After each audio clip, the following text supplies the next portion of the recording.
Shane estaba preocupado. Tenía muchas razones para mantener su relación en secreto, pero esas razones parecían carecer de importancia ahora. ¿Y si a él le hubiera pasado algo?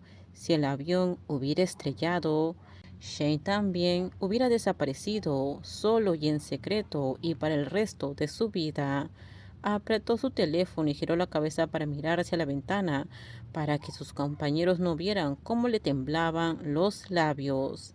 Y le sabía como capitán del equipo que debía estar en una de las mesas del bar del hotel con sus compañeros. Debería estar haciendo las rondas, verificando a todos, especialmente a los novatos, pero simplemente no podía. La adrenalina se le había pasado rápidamente y estaba solo en el vestíbulo. De repente su teléfono sonó. Hola, dijo, y luego volvió a toser. Ilia, ¿estás bien? Sí, estoy bien. Debió haber sido aterrador. Sí, fue un susto, pero estamos bien. Tal vez un poco aturdido. Puedes decirme si no estás bien, dijo Shane suavemente. Ilia sonrió. Creo que estoy colapsando, tal vez, un poco. La adrenalina está desapareciendo. Shane se rió, lo que hizo que el corazón de Ilia se acelerara. ¿Y si no volviera a oír la risa de Shane? ¿Puedo verte?, preguntó Shane. ¿Podemos hacer una videollamada? Sí, por supuesto, un segundo. Y empezó a caminar hacia el otro lado del estacionamiento. Por el camino envió una solicitud. Enseguida se dio cuenta de que Shane había estado llorando. Mi amor, lo siento mucho.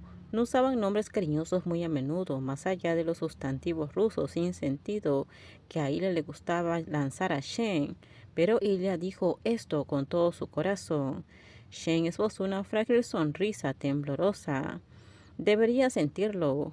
Luego se cubrió la boca con la mano mientras sus ojos se llenaban de lágrimas. Estoy bien, le aseguró Ilya. Sigo aquí. No debería haberte asustado con esos mensajes. Shane solo negó con la cabeza como respuesta. Ilya odiaba verlo tan alterado, pero amaba verlo. Amaba sus pecas y su pequeña nariz. Quise decir lo que escribí, dijo Ilya. Shane bajó la mano y se aclaró la garganta y dijo, así que lo que sucedió te convirtió en el señor poesía. Ilya se rió suavemente. ¿Fue demasiado? No, fue hermoso. Luego dijo, me alegro de que no fuera necesario. Los ojos de Ilya comenzaron a arder. No tienes permitido irte, Ilya, no antes de que yo lo haga. Tienes que ganar en todo. No quiero perderte. Su voz se quebró en la última palabra. Shen, dijo Ilya de forma tranquilizadora. Estoy bien. Estás muy lejos, dijo Shen. Quiero alquilar un auto y conducir hasta ahí. Sería un largo viaje, dijo Ilya con diversión. Desde Washington. 13 horas, dijo Shane tímidamente. Estás tan lejos, en Tampa, Florida. Ilya se rió con cariño, lo que hizo reír también a Shane.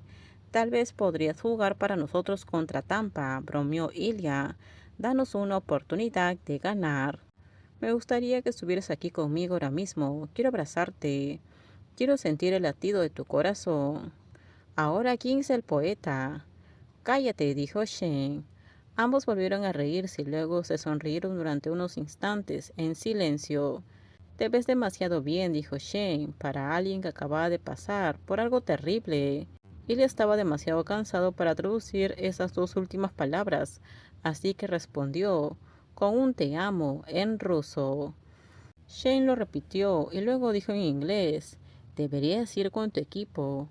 Ilya suspiró.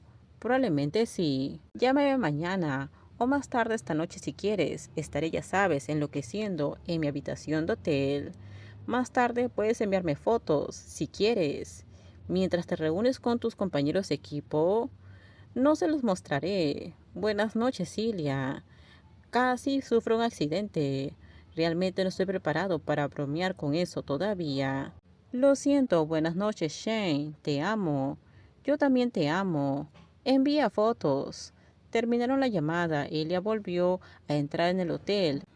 A la mañana siguiente, mientras Shane guardaba las pocas cosas que había desempacado en su maleta, se escuchó un golpe firme en la puerta. Era JJ. ¿Eso es para mí?, preguntó Shane, dando un paso atrás para dejarlo entrar. Si no lo quieres, puedo beber 2 cafés. Shane agarró el café y lo dejó sobre la cómoda. Gracias. No estaba seguro de por qué JJ estaba aquí o por qué le había traído café. Era uno de los amigos más cercanos de Shane. JJ se apoyó en la pared con su propio café. Anoche parecías un poco triste por lo del avión de Ottawa. Shane sacó una camiseta imperfectamente doblada de su maleta y comenzó a doblarla de nuevo. No, no lo estaba, solo estaba sorprendido. Se dio cuenta de que tenía los hombros encorvados, así que hizo un esfuerzo por relajarlos. ¿Quieres decirme la verdad ahora? Shane frunció el ceño ante la camisa que acababa de doblar. Luego la sacudió y comenzó a doblarla de nuevo. Una parte de él quería contarle todo a JJ. Una parte de él necesitaba decírselo. No es nada, recibí algunos mensajes de Ilya. Yo sé quién es Ilya, dijo JJ, divertido. Un pesado silencio llenó la habitación, dando a Shane un momento para darse cuenta de lo extraño que debió sonar eso. Ilya estaba a punto de sufrir un accidente y le envió un mensaje a Shane. Él empezó Shane, pero ¿cómo podía explicárselo? Shane apretó los dientes, estaba tan cansado de mentir. Podría estar llorando ahora mismo. Él está bien, le recordó JJ. Sí, lo sé. JJ le quitó la camisa antes de que Shane pudiera empezar a doblarla de nuevo. Mira, sé que tienes esa cosa con Rosanov. Shane se quedó sin palabras. ¿Qué quieres decir? JJ le sonrió con tristeza. ¿Por qué crees que sigo tratando de engancharte con alguien? Estar enamorado de alguien así no es bueno, amigo. Espera, ¿qué? Shane estaba sorprendido y necesitaba pensar rápido. Es obvio, Shane preguntó. La miseria en su voz era real, pero no por la razón que JJ pensaba. JJ dejó su café en la cómoda y se sentó junto a Shane. Lo siento, amigo, no digo que todo el mundo lo note, pero a mí no se me escapan esas cosas. Correcto, dijo Shane, asintiendo. JJ dio una palmada gigante en el hombro de Shane. Entiendo que es atractivo, pero vamos, ese tipo es molesto. Shane no pudo contener más la risa. Y no es como si pudieran salir, ¿te imaginas? Salir con tu rival. ¡Qué escándalo! Shane desvió su mirada hacia el suelo y no dijo nada. Oye, dijo JJ con suavidad. Agachó la cabeza para que sus ojos se encontraran. En francés dijo: terminamos, déjenme sus comentarios ustedes qué opinan sobre este spoiler. Por favor, si gustó el video, dale me gusta, suscríbanse. Bye bye.